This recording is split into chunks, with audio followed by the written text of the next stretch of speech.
Well, good morning and welcome to a slightly cooler but lovely morning here in Cambridge. Now, for those of you that are new to the channel, you might not know, but I've been running a fence-mounted solar system in my garden for the last year. This is powered using an EcoFlow power stream and a couple of Delta Pro batteries, and it's been pretty much faultless.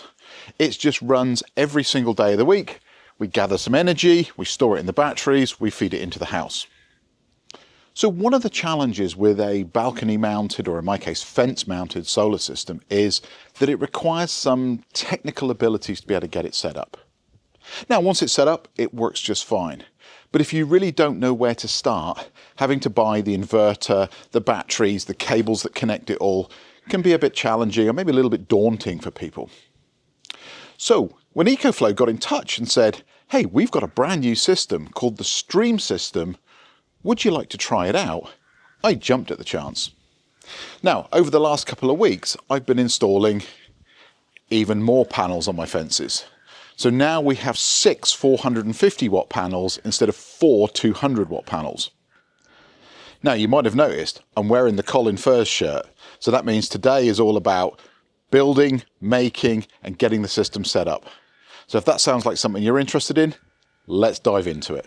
This video is sponsored by EcoFlow. EcoFlow have provided hardware for this installation. They have not asked me to say anything specific about the product, and all opinions that I express on this channel will always be my own and have not been cleared by the hardware vendors in advance.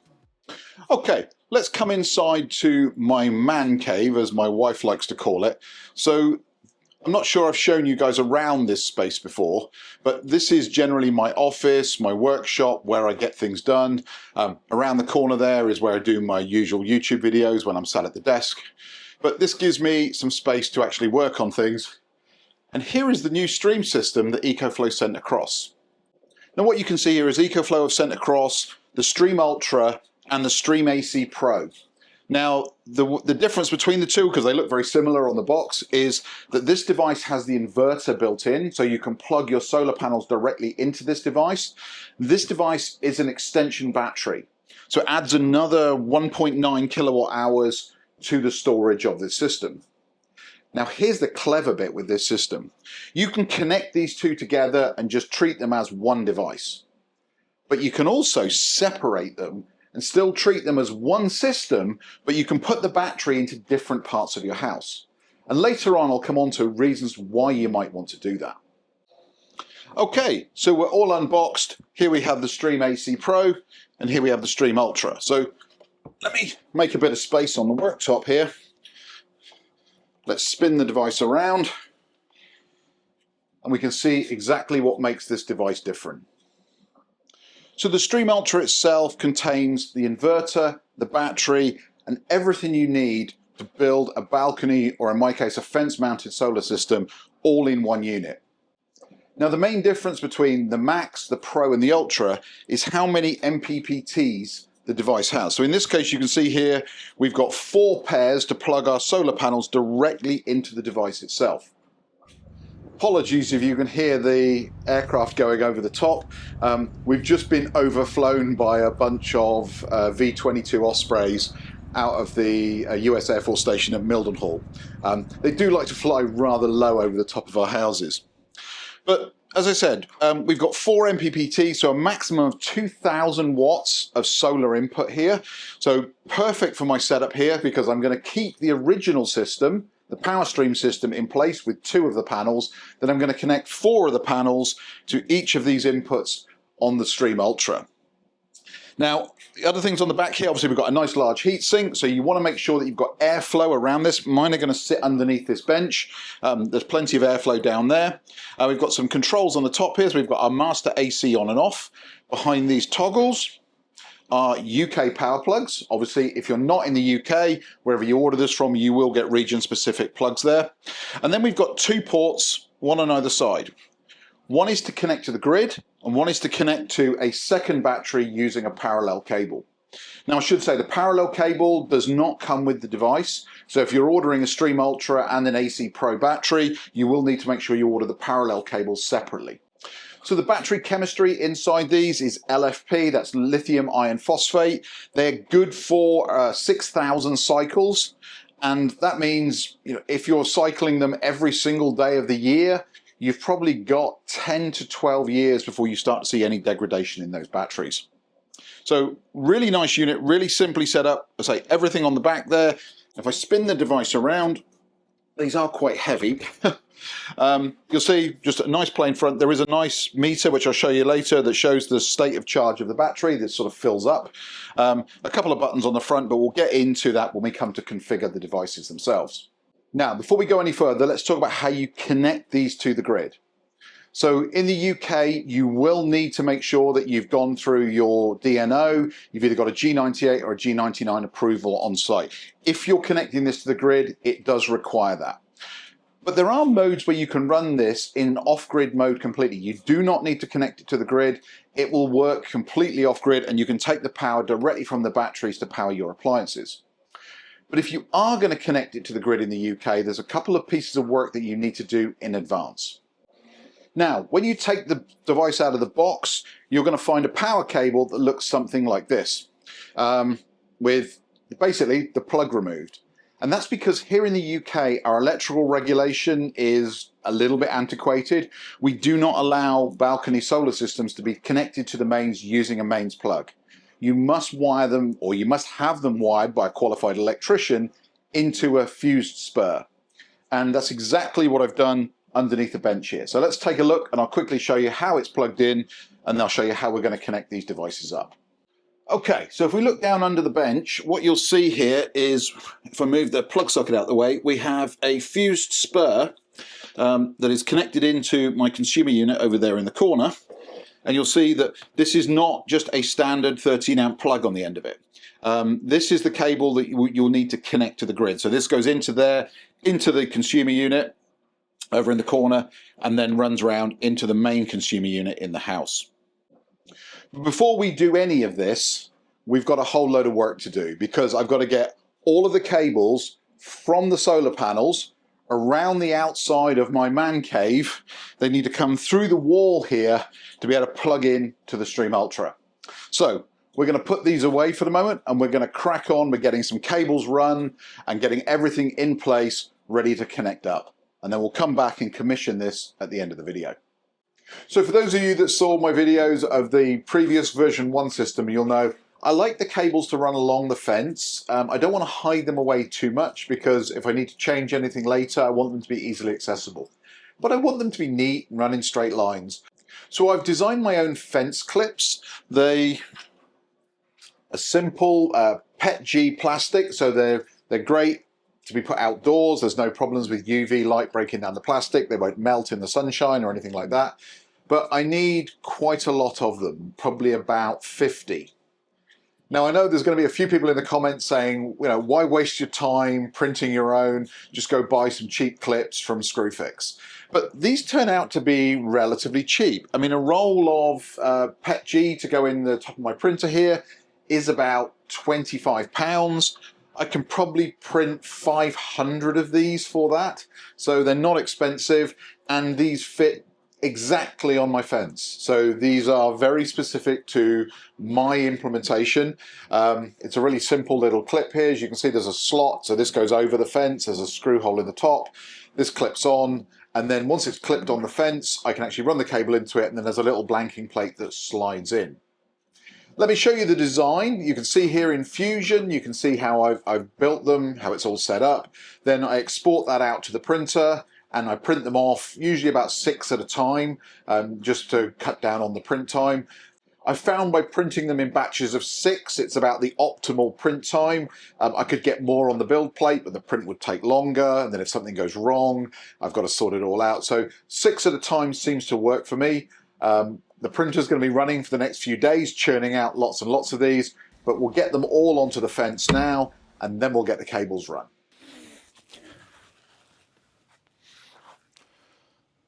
So, not being a professional solar installer, I've had to come up with a way of making it easy to pull the cables. So I've got my red and my black. These are 4mm DC cables. I did think about whether or not I should use 6mm, but for each one of these is only going to be connected to one 450 watt panel, so 4mm is more than enough, and that was a significant saving on the cost of the cable. So the next job is to pull out these, cut them to rough length, and then get them clipped onto the fence. So my first job is to get to the furthest away panel. In order to keep everything nice and neat, we're going to use a bit of electrical tape to keep the two cables together. Just makes it easier to run it around the fence. And then later on I can always easily cut this off and replace it with maybe with some small black zip ties once I've got it into its final position.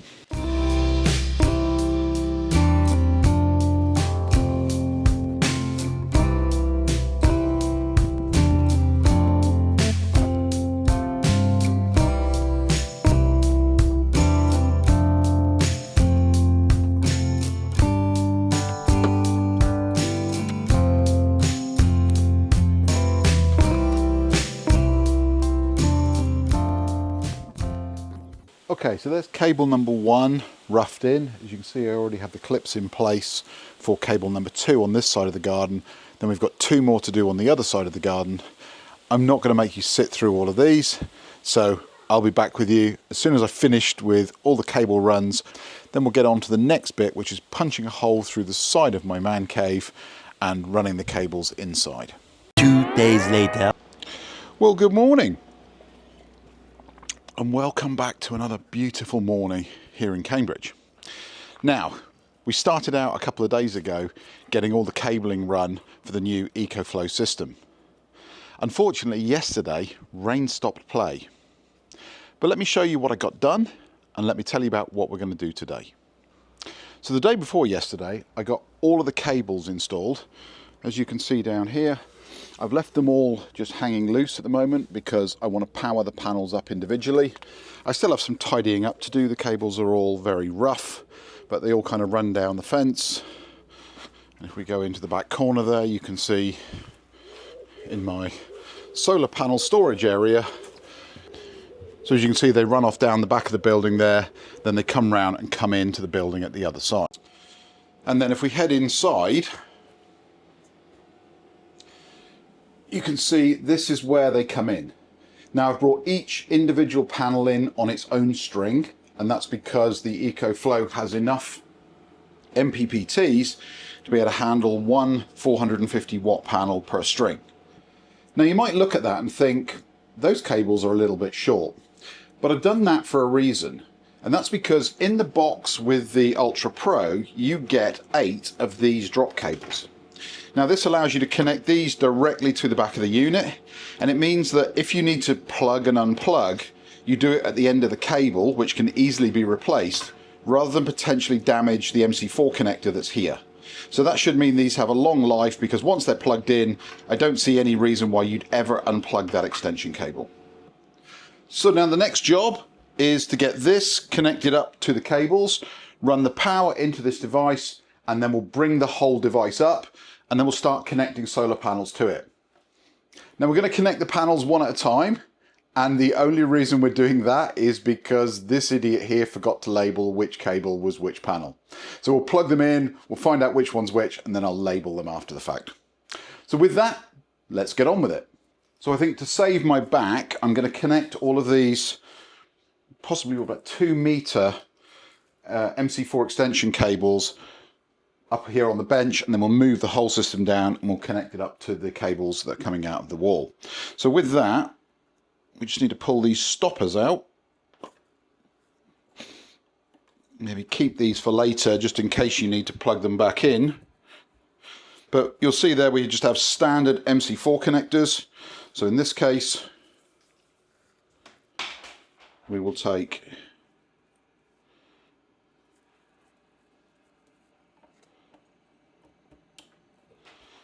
and we get that nice satisfying click, and we'll do these in pairs and then we'll bundle them together so that we don't get them accidentally mixed up.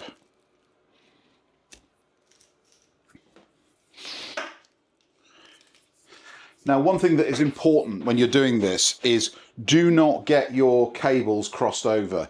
Do not connect the positive from one panel to the negative of another panel. Now, I don't actually know what will happen, but I can assume it's bad, so just don't do it. So what we'll do here is we'll connect these up.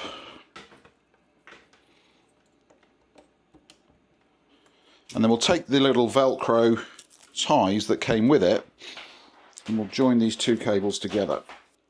Actually, this isn't a very good way of binding these together. Let me find some electrical tape.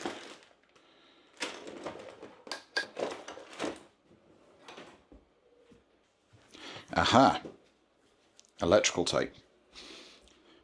Now, I like electrical tape for one reason, is it's very easy to put on, but it's also very easy to get off later.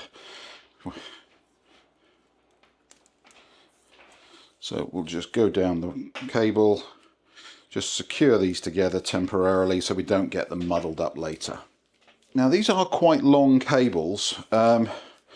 I might consider making some of my own a little bit later, just a bit shorter drops, because otherwise I'm going to be storing quite a lot of cable down behind the system there. But there's one. Now we'll do the other 4 in quick time.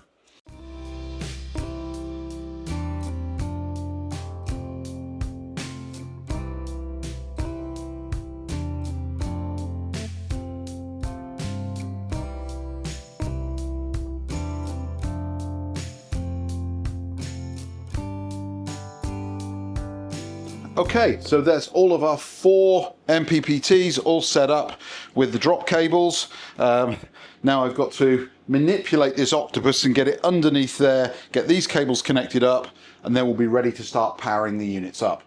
So we've now wrestled it under the bench. As you can see here, I've got the AC Pro, which is the add-on battery for this. And if I go around the back here, you can see we have a parallel cable installed that goes between the input on the AC Pro to the parallel port on the Ultra. Now, this cable does not come when you order the battery. You have to order the battery and the parallel cable. They come as separate items. I said earlier I was probably going to make some shorter cables. I think I am, just because my OCD is being a little bit triggered by all of this cable here. But for now, we will live with it.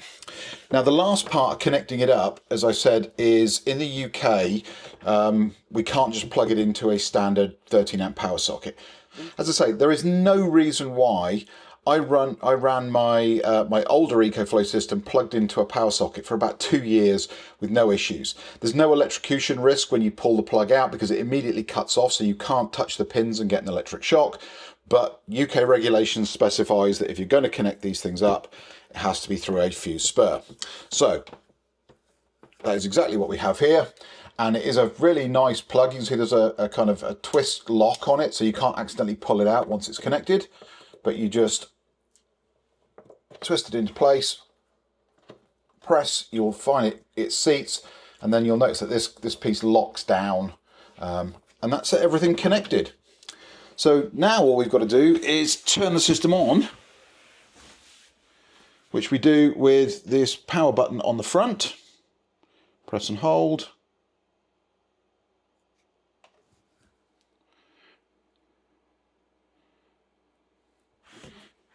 And as you can see there, it's showing the status of how full the battery is. So let's do the same on the AC Pro. So the AC Pro has about a similar amount of charge. So that's the units all set up. Now the next job is to configure them in the app. I'm going to do a basic configuration now. We'll get them set up so that we can start plugging the solar panels in.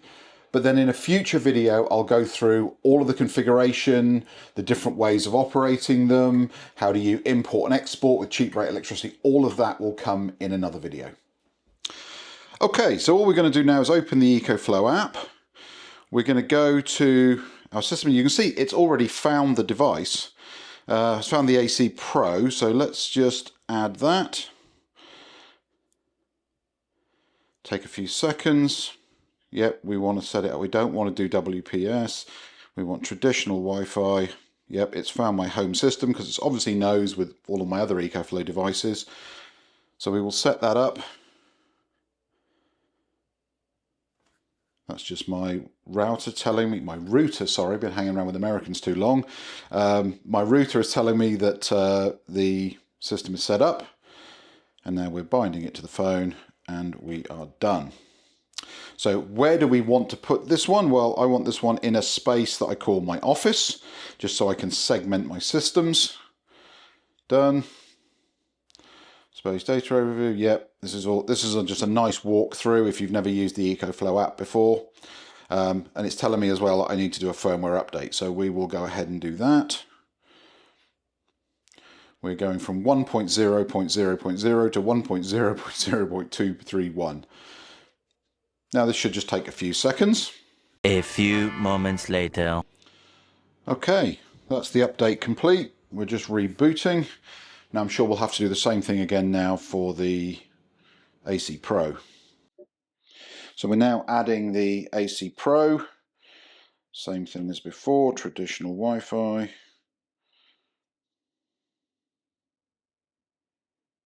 Here's a question for you. WPS, does anyone actually still use that? I remember years ago somebody telling me that there were horrible security implications of using WPS, but I still see it in every single app that comes up. I've just never used it, so...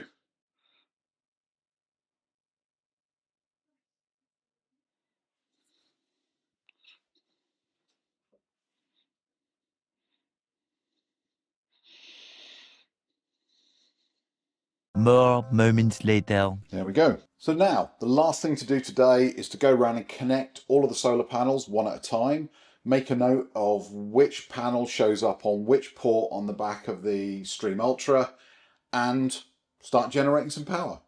So there we go, we're all set up. If we take a look at the app, we can see now that we are pulling in 500 watts of solar, and that's with only 3 of the 4 panels actually in sunlight. So we're charging the batteries at about 100 watts right now. If I move out of the way, you should just be able to see the charging lights there going up. There's a lot of configuration in this app that is different to the old Power Stream. So I'm going to end this video here. I will do another video in a couple of weeks once I've got to use the app to try all the different settings and let you know my thoughts. I'll also, in that next video, will cover the costs of what a system like this would cost to set up. And we'll talk a little bit about the other deployment modes as well. So if you're using the AC Pro battery, but you want to use it maybe in another part of the house, we'll talk all about how you're going to do that as well. So it just remains for me to say thank you very much for clicking on this video. I hope you found this interesting. There was an awful lot of me running around pulling cables, which was a little bit different from most of my videos, but I wanted to do these justice. I also want to say a huge thank you to EcoFlow for providing these. Just to reiterate, they haven't asked me to say anything specific about it. I will give you some more considered thoughts on them once I've run them for a couple of weeks and I've got a bit of sort of usage under my belt. But with that, just remains for me to say thanks for clicking on the video. I hope you enjoyed it. And if I'm lucky, I will see you back here real soon for another video. Take care. Bye-bye.